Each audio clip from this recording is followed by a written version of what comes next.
Yeah, we're going to talk about the gut. I'm known as the gut health guy, but Sarah is going to knock me out of my seat today, right? So stick around for this.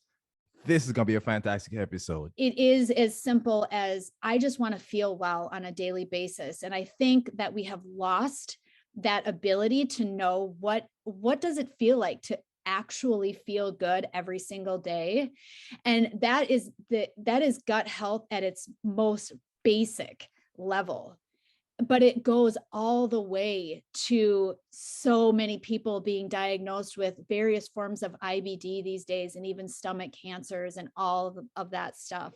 So I just have a huge passion for all things gut. At this point that just about any illness or disease you can talk about comes down to the health of your gut.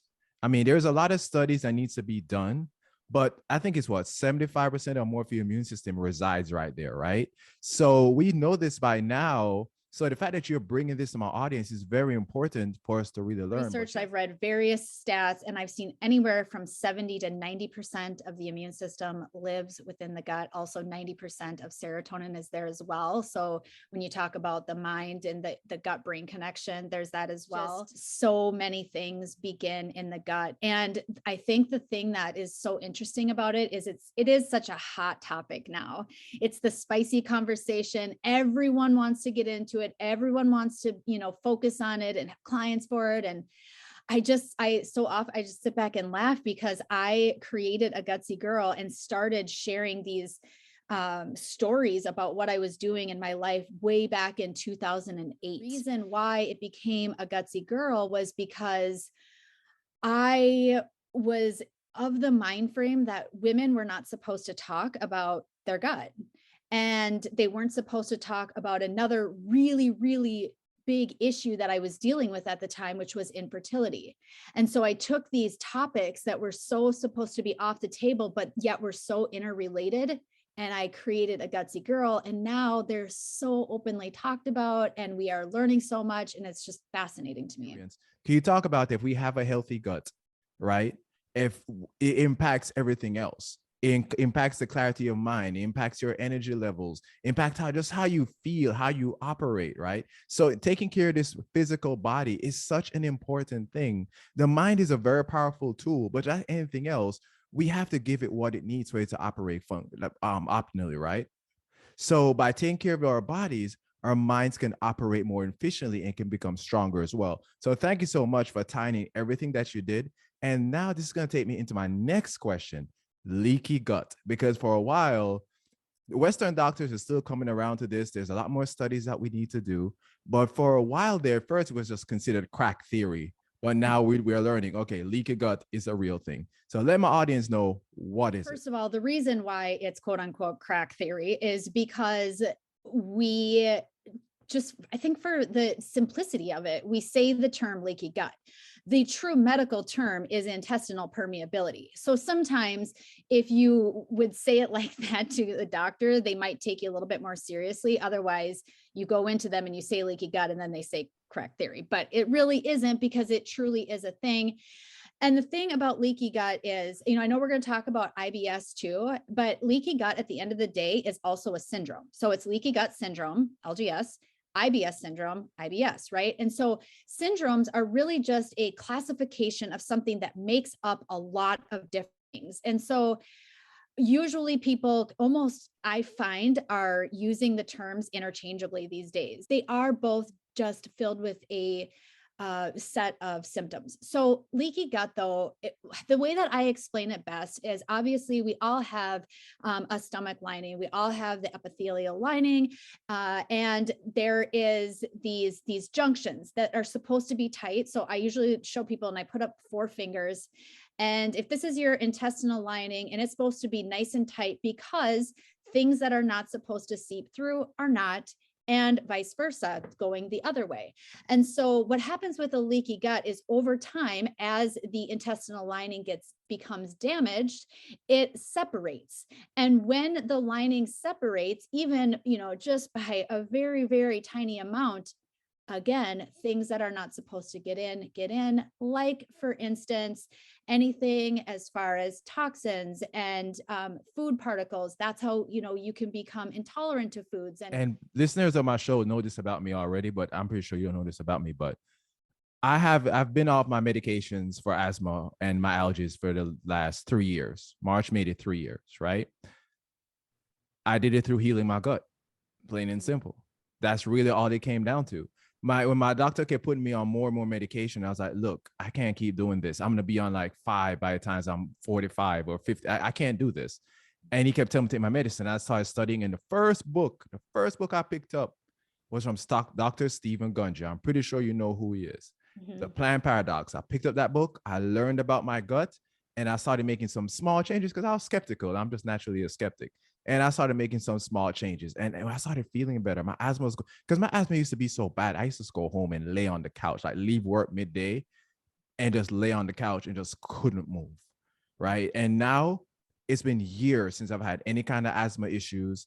I have no allergy issues. Because every time the pollen count was high, I couldn't breathe. Now I don't even know when it is or isn't pollen season. Before, you didn't have to tell me because I just couldn't breathe. So I knew pollen count was high. So your gut is very important. So thank you so much for sharing that. And as you talk about, it is a symptom, right? So what are some symptoms or some signs to look out for of a leaky gut? I had mentioned that food intolerance. I'd be really curious. Like you had said, what did you say? Birch that you were allergic to, or when you pollen. Yeah, sorry, pollen. So every single thing like that, they also have food cross reactors. And so a lot of times that is what your body is just naturally allergic to, because by the way, an allergy and an intolerance, food allergy and intolerance are two different things, but you might be allergic to something. And then all of a sudden though, you're consuming all these cross reactors, and your body then, because of a leaky gut, will start to become intolerant to these foods, and making it so that, yeah, you just all of a sudden have all these food intolerances. When I was first sick, I had 22 food intolerances. And that was only due to my leaky gut, which when I healed and sealed it up, I eat all of those foods today with no problem. It's one of the really big symptoms of a leaky gut. Something that I think is, I mean, you could say everything from being bloated, constipation, gas, diarrhea. You can talk about the gut specific ones. And I think when we talk about anything that has to do with the gut, everyone immediately goes to that. They go to, this is what I feel in my stomach, or this is what I react to when I eat. The harder problem, but also very common, are all of the other symptoms that may arise because of a leaky gut that have maybe seemingly nothing to do with the gut, though they do. For instance, acne. Acne is a huge one. I had SIBO, which is pretty much under the IBS umbrella, small intestinal bacterial overgrowth. And when I had that and leaky gut, I had perioral dermatitis really, really badly. A lot of people will have rosacea or eczema, anything like that. Leaky gut symptoms could be a lot of nutritional deficiencies. You might go get tested with your doctor and find out, oh my gosh, I'm super low in vitamin B12, D, A, whatever. It's another big symptom. And then the last two that I really just want to kind of call out.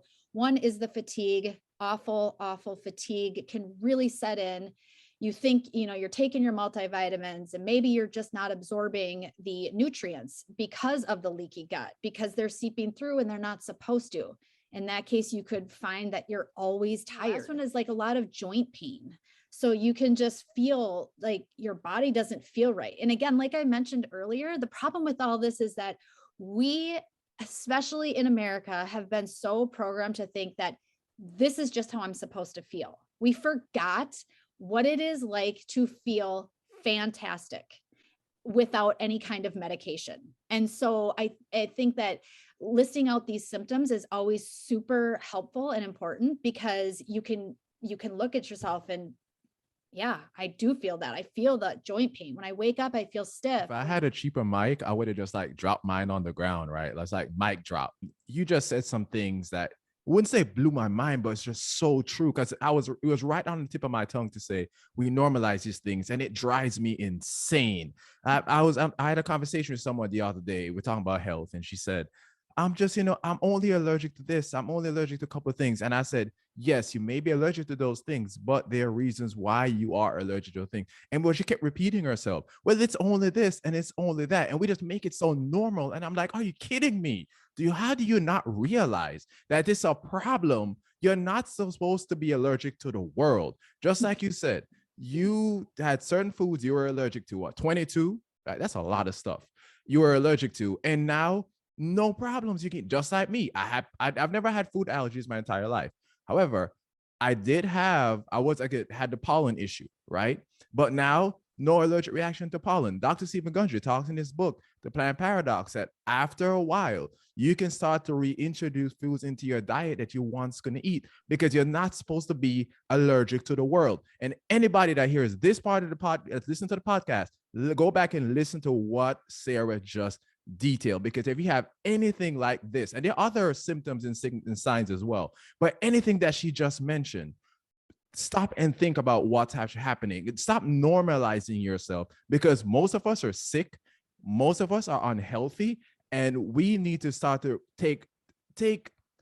we need to stop and realize that that's an issue, not something to say, oh, it's just this, oh, it's just that. That drives me insane. So thank you so much for sharing it. I know I got kind of loud there, but that's something that grinds my gears, as Peter from our Family Guy would say. But what is IBS and how is it connected to the health of our gut and leaky gut? I think one thing that's really important, people tend to really confuse the two, IBS and IBD, also because I always say IBS and or IBD. There's a reason why I do that. That's not because they are one and the same, because they're not. So IBS stands for irritable bowel syndrome, versus IBD is inflammatory bowel disease. And there's a really big difference. A lot of times, yes, it's true, IBS can lead to IBD. And if you have IBD, then almost always you do present with some IBS symptoms. IBD, though, would be things, it's actually causing tissue damage. That's why it's inflammatory versus, just general IBS. But it causes tissue damage, and it would be something like ulcerative colitis and Crohn's. So that's not what we're talking about today. I just wanted to make that very clear. I have a huge passion for IBD, though, because I was diagnosed with colitis in 2008. IBS it's really important because IBS is really just BS, because it's a diagnosis that's kind of just given and slapped on. As I mentioned earlier, it's a syndrome. And so there's a bunch of things that make it up. And so basically you'll go into your doctor, you'll tell them all these symptoms, they'll do a test or two, if that, and after they quote unquote rule everything else out, they will tell you that you have IBS.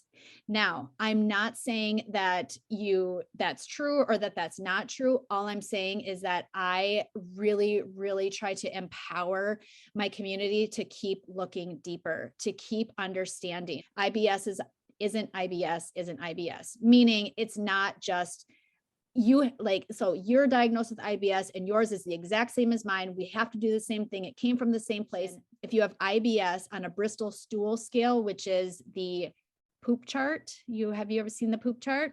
I have, yes. Okay, I enjoy the poop chart. I have it in my journal, and we made it all nice and fancy and good, because I really think it's important for people, if you are having some of these symptoms, to track and to really know what your bowel movements look like. I know it sounds disgusting, but it can be really indicative of what's going on.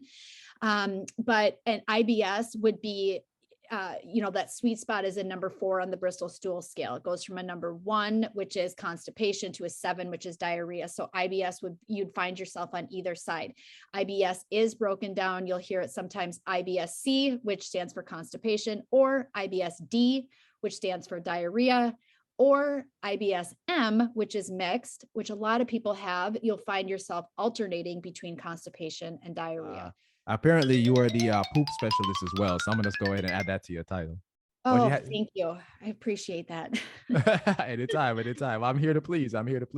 Okay. So you just broke down IBS very well. Do you have anything to add as far as what are some symptoms? The classic symptoms of IBS are just that. It's the spectrum of constipation to diarrhea. One thing people ask me all the time though is, let's say I'm presenting as a type 1 or 2, which is more on the constipation side of things, for a day or two, and then I go back to normal. Is that something to be concerned about? And my answer typically is no.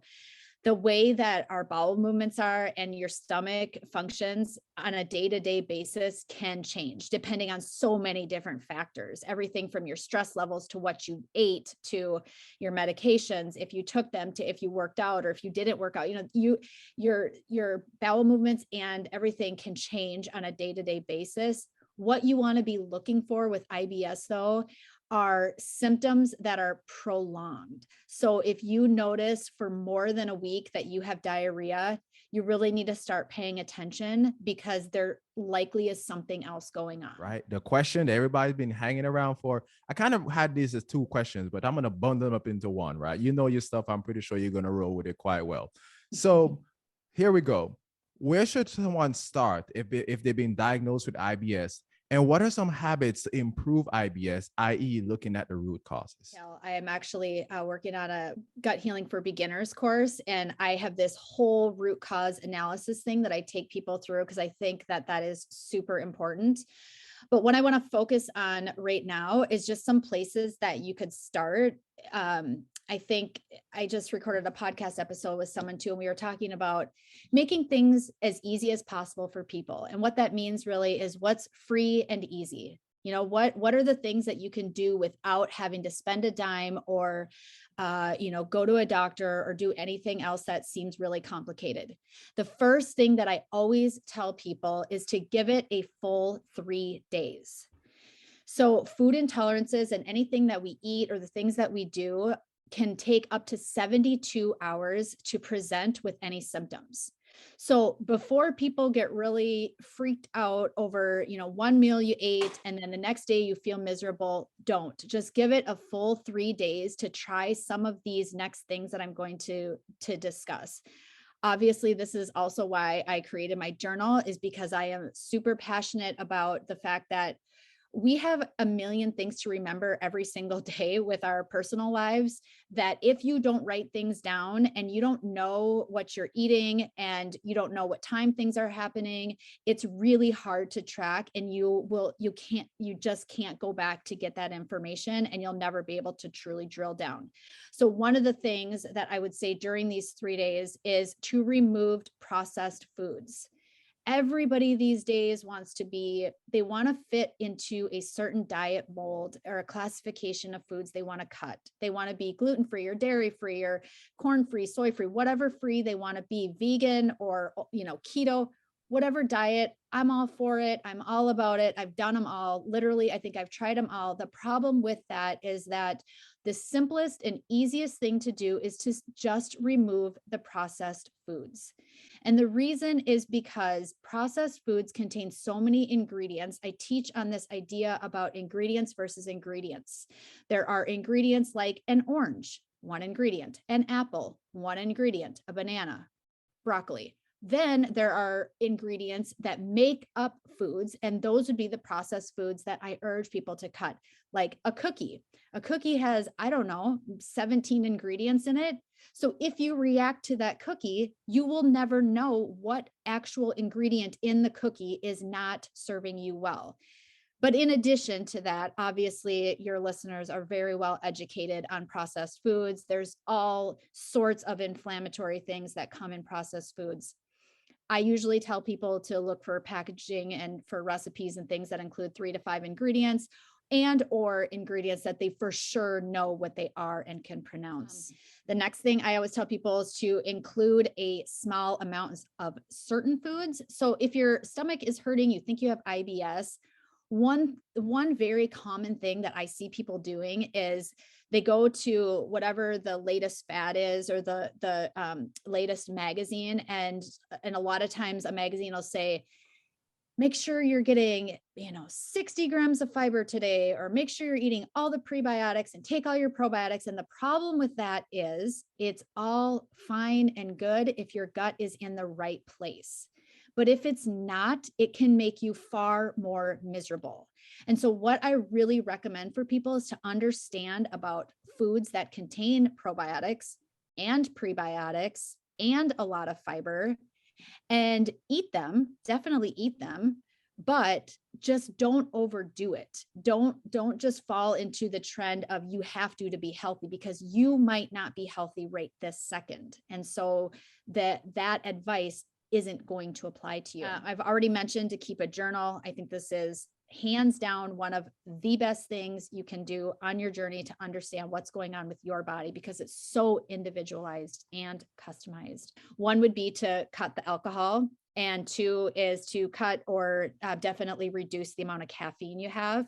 I'm never saying any of this for forever, but I do believe, like, I'll tell you and be perfectly honest, when I was healing I don't think I ever drank alcohol.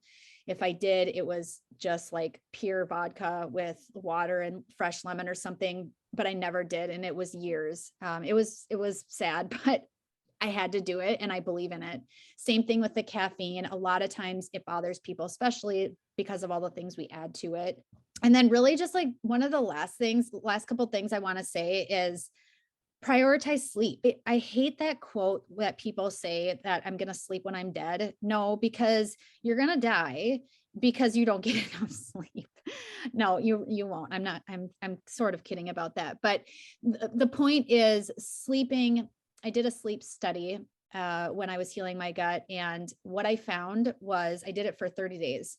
What I found was there was a massive difference in the way that I felt, even between getting 7.75 hours of sleep at night and 8 hours of sleep. And for a lot of people, you don't need, like, I need 8 hours of sleep. Absolutely, hands down. I get it every single night. A lot of people don't, but you need to know what it is for you. And you need to really adhere to that no matter what. Sleeping is so critical for healing. I mean, from a workout standpoint, that's when you're repairing. So it's the same thing with your gut and healing that. And then the last thing that kind of goes into all of this is you really have to commit to stress reduction.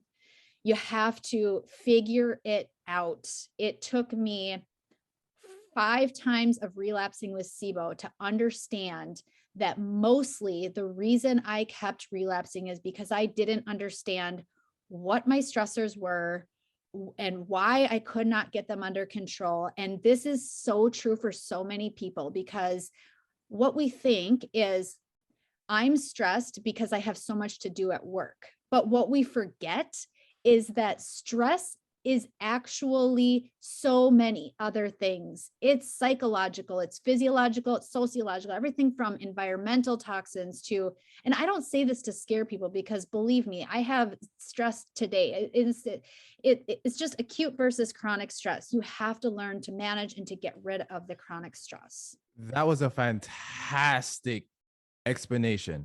The Gutsy Girl podcast, everyone.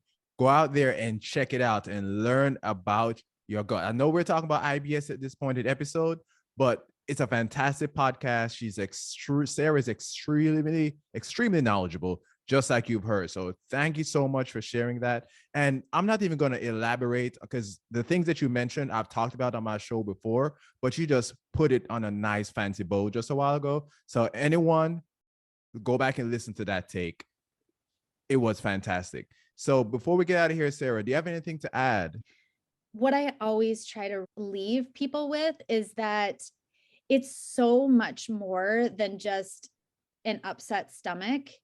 And I think that it truly is, when you heal your gut, you heal your life. We don't realize, a lot of people don't realize until it's too late, the impact. We go about our days and we don't pay attention to anything. And the problem with that is that we can't see what's going on in our gut. Well, I mean, unless you get a colonoscopy and endoscopy, which I've had several, you can't see what's going on there. And so we think that I can't see it, I must be healthy. But the truth is that so many of us aren't. And then all of a sudden something hits and we have to then be reactive. My goal is to help people be proactive, so you never have to be reactive. Absolutely great. Thank you so much. So the last thing I'm going to ask from you, let my audience know, how can they get in touch with you? I'm a gutsy girl, AGUTSY, everywhere on Instagram. I have a YouTube channel, my podcast, like you said. My new book is out, and I talk about my journey in detail. I talk about the tragedy that struck at the end that kept me going. And I'm just super passionate, and I love connecting with people. People are always so surprised in my DMs on Instagram when I respond really quickly, but it's because I do this because I'm so passionate. And her contact information will be in the show notes, of course. And of course, the show notes will be in the description of the show. Another question for you though. You said your new book is out. What's the name of your book and how can someone access it? Oh, it's called A Gutsy Girl's Bible, a 21-day approach to healing the gut. If you want the hard copy, it's on Amazon. Otherwise, because I wanted to make it accessible all over the world, I mean, I know Amazon does ship, but if people wanted it right now and they live in Japan, you can download it on my website. It's right under Bible. It's called Bible, but it's A Gutsy Girl's Bible. Sarah, enjoy the rest of your day, okay?